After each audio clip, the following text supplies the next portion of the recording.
Imagine a city bigger than Paris. Bigger than London.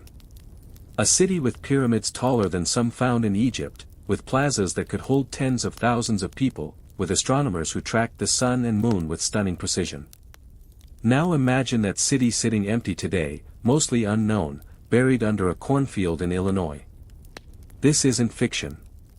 This place was real. And for centuries, most Americans had no idea it ever existed. When most people picture North America before Columbus, they picture wilderness. Endless forests. Scattered tribes living off the land, with no cities, no monuments, no civilization to speak of. That picture is wrong. Dead wrong. And the truth is far stranger, far more impressive, and in some ways, far more tragic than the myth we were taught in school, because long before any Europeans set foot on this continent, North America was home to sprawling cities. Cities with populations rivaling medieval London. Cities with organized governments, trade networks stretching thousands of miles, and monumental architecture that still leaves archaeologists stunned. And then, for reasons we're only beginning to understand, most of them vanished. Not overnight. Not in a single catastrophe. But slowly, mysteriously, leaving behind earthen mounds that generations of settlers walked past without ever knowing what lay beneath their feet. Today, we're going to uncover these lost cities. We're going to ask how they rose, why they fell, and why history nearly erased them completely. By the end, you'll never look at the American landscape the same way again. Let's start with the biggest one. The one that, at its peak, may have been larger than any city in what is now the United States until Philadelphia surpassed it sometime around 1800. Its name today is Cahokia, though we don't actually know what its original inhabitants called it. That name is lost. What we do know is that around the year 1050, something extraordinary happened along the Mississippi River, just east of modern-day St. Louis. A settlement that had existed for generations suddenly exploded in size. Archaeologists call this the Big Bang of Cahokia. Within a few decades, a small village transformed into a metropolis of an estimated 15 to 20,000 people, with some researchers suggesting the surrounding region held even more. To put that in perspective, London didn't reach that population again until centuries later. This wasn't a village. This was a city, planned and built with clear intention. At its heart stood Monk's Mound, an earthen pyramid so massive it covers more ground than the Great Pyramid of Giza. Built entirely by hand, basket by basket, workers moved an estimated 55 million cubic feet of earth to construct it. No wheelbarrows. No draft animals. Just human labor, coordinated on a scale that required real planning, real leadership, and a real workforce willing, or perhaps compelled, to build something monumental. And Monk's Mound wasn't alone. Cahokia contained over 100 mounds spread across nearly 6 square miles, arranged with deliberate precision around massive open plazas.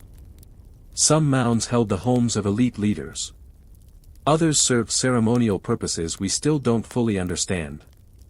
One of the strangest discoveries came from a site now called Woodhenge, a massive circle of wooden posts that functioned as a solar calendar, allowing Cahokians to track solstices and equinoxes with remarkable accuracy.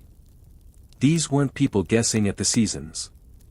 They were tracking the sky with intention, but here's where the story turns darker. In the early 1900s, archaeologists excavating a mound at Cahokia known as Mound 72 found something that shook their understanding of this society. Buried within was a man laid on a bed of nearly 20,000 shell beads, arranged in the shape of a falcon, a symbol of power and status. Surrounding him were the remains of other individuals, some clearly buried with honor, others showing signs of violent, ritualized death.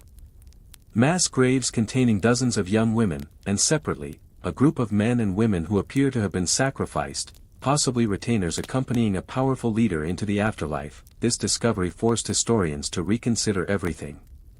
Cahokia wasn't just impressive. It was a stratified, hierarchical society, with immense power concentrated at the top, and a willingness to use that power in ways that still unsettle us today. So who ruled this place? What kind of leader commanded enough authority to organize the construction of pyramids and, apparently, the sacrifice of dozens of human lives? We don't fully know. There's no written record. No names survive. Only the earth itself, and what it has chosen to give up. And then, just as mysteriously as it rose, Cahokia began to empty. By around 1350, within roughly 300 years of its founding, the city that once rivaled the great urban centers of medieval Europe was largely abandoned. When French explorers arrived in the region centuries later, they found only grass-covered mounds and no memory, among the people living nearby, of who had built them or why they'd left. What could cause tens of thousands of people to simply walk away from their home? Researchers have proposed several theories, and probably no single answer explains everything. Some point to environmental collapse. Supporting a population that dense required enormous quantities of firewood and farmland, and there's evidence of deforestation, soil depletion, and increasingly severe flooding as the Mississippi's ecosystem strained under the pressure of feeding so many mouths. Others point to political instability, perhaps growing inequality, or conflict between rival factions within the city itself. Climate data suggests the region experienced a series of droughts and then increasingly unpredictable weather patterns during this exact window. When your entire food system depends on consistent rainfall and a manageable river, a shifting climate can unravel everything a civilization was built on. Whatever the true cause, Cahokia's decline offers a haunting lesson. Even the most sophisticated societies are not immune to collapse when the balance between population, resources, and environment breaks down. But Cahokia was not alone. It was simply the largest node in a much wider world, one connected by rivers, trails, and trade routes that stretched from the Rocky Mountains to the Atlantic coast, from the Great Lakes down into the Gulf of Mexico.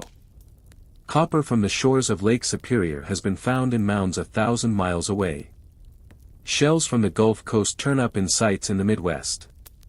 Mica sheets, quartz crystal, and exotic pottery moved across the continent long before any European ship reached these shores. This was not a fragmented wilderness. It was a network. Let's travel southwest, to the high desert of what is now New Mexico, where an entirely different kind of city was rising around the same era. Chaco Canyon doesn't look like much today. A remote, arid canyon, hours from the nearest major town, with little water and brutal summer heat. But between roughly 850 and 1150, this unlikely place became the ceremonial and political center of the ancestral Puebloan world. The people of Chaco built structures that still baffle engineers. Pueblo Bonito, the largest of these great houses, originally stood 4 or 5 stories tall and contained more than 600 rooms. It was, for a time, the largest building in North America, a record it would hold for centuries. And the construction techniques were extraordinary for the environment. Builders quarried sandstone and shaped it into precise, thin tablets, stacking them into walls thick enough to support multiple stories, all without metal tools, without the wheel, and without draft animals to haul materials. Even stranger, tree-ring analysis reveals that the massive timber beams used in these buildings, roughly 200,000 of them across the canyon, were carried from forests as far as 60 miles away. 60 miles, on foot, through desert terrain, for wood that wasn't even native to the canyon. Why go to such extraordinary lengths? Some archaeologists believe Chaco wasn't primarily a residential city at all, but a pilgrimage center, a place people traveled to for ceremonies, trade, and astronomical events, then return home from. If true, this upends the very idea of what a city needs to be in the first place. And the astronomy at Chaco is genuinely remarkable. Structures throughout the canyon align with solar and lunar cycles with an accuracy that took modern researchers decades to fully decode. A spiral petroglyph on a rock formation called Fajada Butte is struck by a dagger of sunlight at precisely noon on the summer solstice, a phenomenon that required careful, long-term observation of the sky to design. These weren't primitive people making lucky guesses. They were sophisticated astronomers, encoding celestial knowledge directly into stone. So what happened to Chaco? Around 1150, construction stopped, and within the following decades, the canyon was largely abandoned. Once again, drought appears to be a major culprit. Tree-ring records reveal a prolonged, severe drought beginning in the mid-1100s, one that would have devastated agriculture in an already marginal environment. But some researchers also point to social and political strain, suggesting the elaborate hierarchy that built Chaco's monuments may have eventually collapsed under its own weight, unable to sustain the demands it placed on outlying communities. The people didn't disappear, though. Their descendants live on today in the Pueblo communities of New Mexico and Arizona, who still hold deep cultural and spiritual ties to Chaco Canyon. This isn't a story of extinction. It's a story of transformation, migration, and survival. Now let's head east, to a lesser-known chapter that predates both Cahokia and Chaco by thousands of years, so ancient it forces us to completely rethink the timeline of civilization in the Americas. In northern Louisiana lies a site called Poverty Point, built roughly 3,400 years ago, around the same era as the height of ancient Egypt's New Kingdom. What makes this site staggering is its scale. Massive concentric earthen ridges, forming a series of nested arcs over half a mile across, along with a colossal mound shaped, some researchers believe, like a bird in flight. Here's the detail that should stop you in your tracks: the people who built Poverty Point were, as far as the evidence shows, hunter-gatherers. They hadn't adopted large-scale agriculture. Conventional archaeological theory long assumed that monumental construction required farming, required surplus food, required a settled population before people could even consider building on this scale. Poverty Point breaks that rule entirely. Somehow, without crops, this society organized enough labor and enough logistical coordination to move an estimated 2 million cubic yards of earth, largely without any of the assumed prerequisites for civilization, as archaeologists once defined it. Who organized this effort? How did they feed thousands of workers without farming? These questions remain genuinely open, and Poverty Point stands today as a quiet challenge to everything we thought we understood about how complex societies begin. There's one more site worth your attention, and it might be the most emotionally haunting of them all. In the mountains of southwestern Colorado, carved directly into towering sandstone cliffs, sits Mesa Verde. Unlike Cahokia's open plazas or Chaco's canyon floor pueblos, the ancestral Puebloans here built entire villages tucked beneath rock overhangs, hundreds of feet above the canyon floor. Cliff Palace, the largest of these dwellings, contains around 150 rooms and more than 20 ceremonial kivas, built into a natural alcove that offered protection from weather and, quite possibly, from conflict. For nearly 700 years, people lived across this region, farming the mesa tops above and building increasingly elaborate cliff dwellings during the final century of occupation. And then, by around 1300, they left, seemingly all at once, seemingly for good. Corn was found still stored in some rooms. Tools left behind, as if the residents expected to return. They never did. The same pattern echoes across the sites we've explored today. Drought. Strain. Migration. In Mesa Verde's case, tree-ring evidence points to a catastrophic multi-decade drought beginning in the late 1200s, layered on top of resource depletion from centuries of intensive farming on fragile mesa-top soil. But drought alone rarely tells the whole story.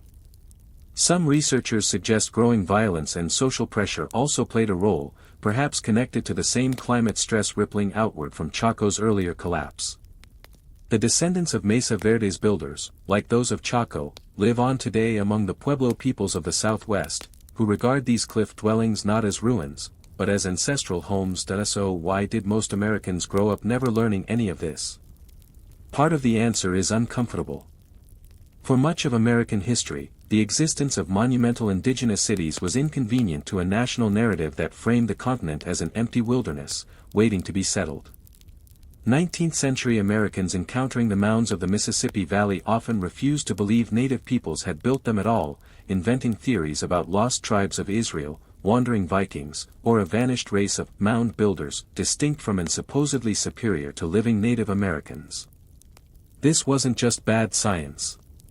It was a convenient myth, one that made it easier to justify displacement by insisting the land's true builders were already gone, replaced by supposedly primitive newcomers. It took well into the 20th century for mainstream archaeology to fully credit Native American societies with building these cities themselves, without inventing a mysterious lost civilization to explain them away. And even now, sites like Cahokia remain strikingly undervisited, underfunded, and, for much of the public, simply unknown, compared to ancient sites in Egypt, Greece, or Mexico.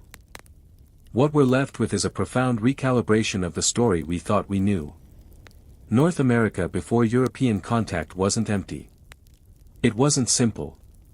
It was home to societies that built pyramids, tracked the stars with precision, moved trade goods across a continent, and organized labor forces capable of reshaping the earth itself. Some of these societies rose spectacularly and collapsed within a few centuries. Others transformed and endured, their descendants walking the same land their ancestors once ruled. The mounds are still out there. Most of them quiet, grass-covered, easy to drive past without a second glance. But underneath, they hold the memory of cities that once pulsed with life, ambition, ritual, and, in some cases, real cruelty and inequality too. This is not a simple story of noble ancient wisdom, nor a simple story of primitive tribes. It's something more human than either extreme. Complex societies, built by real people, who rose, adapted, struggled, and sometimes fell, exactly the way civilizations have everywhere else on Earth. The next time you drive across the American Midwest or the Southwest, remember that the ground beneath you might be holding secrets far older, and far grander, than anyone ever taught you. If entire cities like Cahokia could vanish from public memory for centuries, right here on American soil, what other pieces of this continent's history do you think we've been taught to overlook? Tell us what surprised you most.